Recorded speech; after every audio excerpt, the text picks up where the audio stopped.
Pemirsa, untuk membahas topik editorial malam hari ini memveto putusan MK sudah hadir anggota Dewan Redaksi Media Group, Saur Huta Barat. Selamat malam, Bang Saur. Selamat malam. Ya. Jadi Bang Saur, belum ada putusan soal sistem pemilu mau terbuka tertutup. Kenapa sudah harus ancang-ancang untuk memveto putusan MK? Karena sudah ada presidennya. Bukankah Presiden Jokowi telah mengeluarkan perpu yang memveto keputusan Mahkamah Konstitusi menyangkut Undang-Undang Cipta Kerja. Kan MK memberi waktu pada 2 tahun untuk dilakukan legal review kepada pembuat undang-undang. Tetapi Presiden melakukan veto terhadap putusan MK itu dengan menggunakan kekuasaannya menerbitkan perpu. Jadi sudah ada presidennya. Jadi sulit untuk bisa lagi percaya bahwa putusan Mahkamah Konstitusi itu bersifat final dan mengikat. Buktinya tidak final dan buktinya tidak mengikat. Di dalam kasus Undang-Undang Cipta Kerja, Presiden memvetonya dengan menggunakan kekuasaan Presiden, yaitu menerbitkan perpu. Sudah ada presidennya kok. Oke, sudah ada contoh sebelumnya ya. Jadi kalau keputusan ini dianggap tidak sesuai, bisa diveto? Bisa. Oke, tapi tidak sesuai atau tidak, dari mana kita tahu apakah celotehan atau informasi dari Denny Indrayana itu bisa kita jadikan patokan? Sementara kita lihat respons dari Menko Polhukam Mahfud MD saja seperti ini, kita tampilkan terlebih dahulu. Ya, saya katakan kalau betul itu bocor itu salah. Yang salah satu yang membocorkan yang di dalam. Saya tadi sudah kayak supaya diusut siapa di dalam yang suka bicara itu.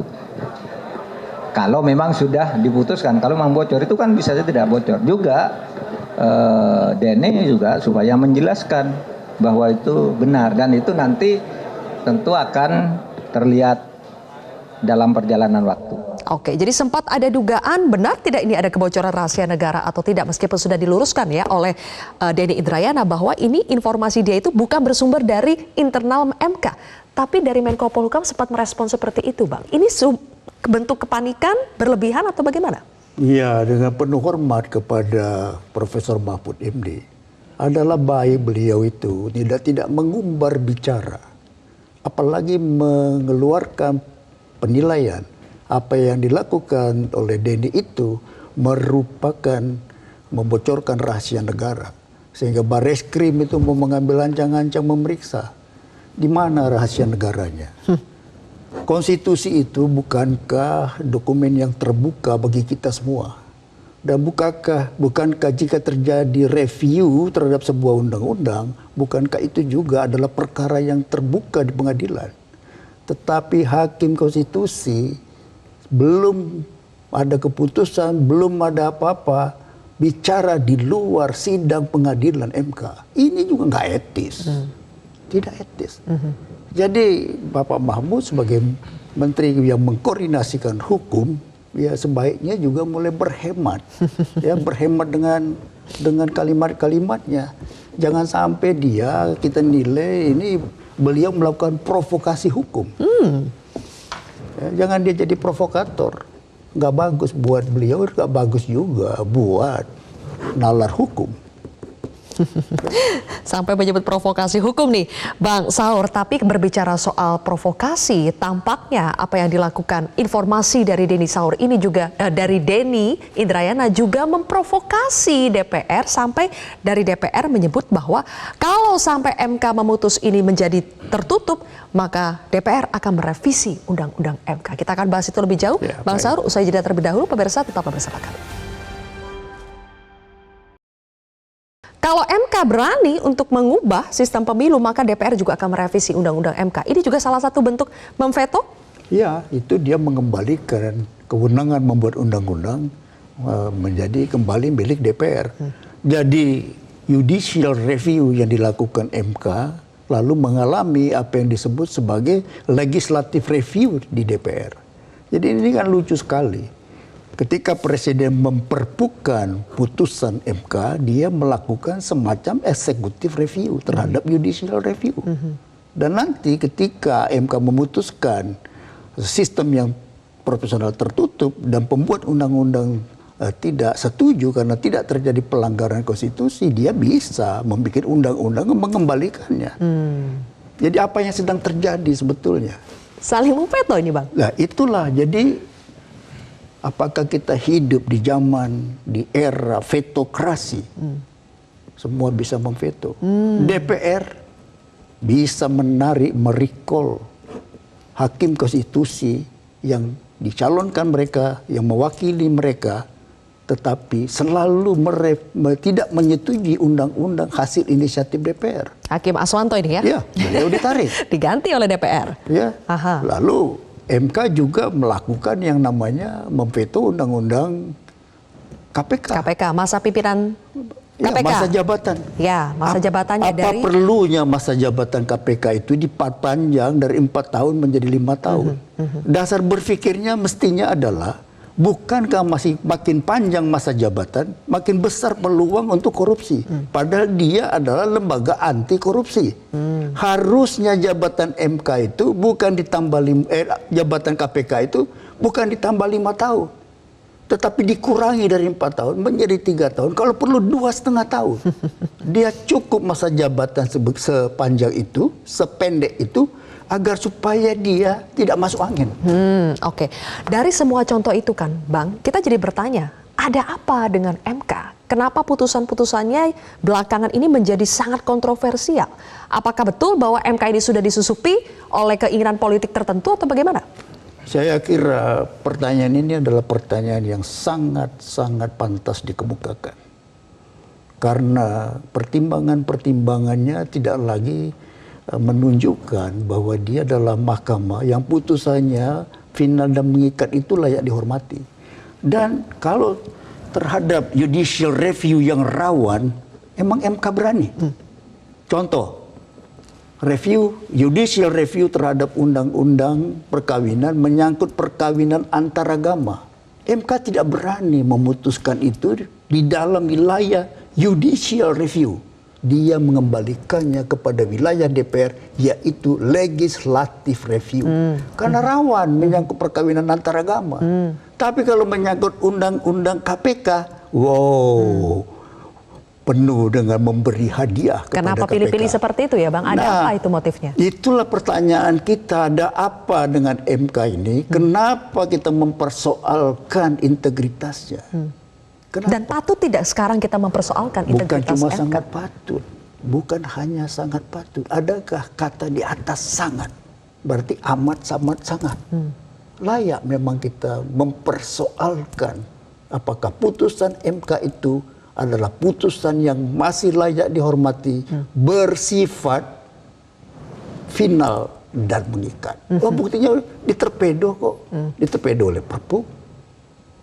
Kenapa tidak orang lain melakukannya, itu badan lembaga legislatif? Ya. Jadi kita sedang kehilangan sebuah kepercayaan kepada Mahkamah Konstitusi. Oke.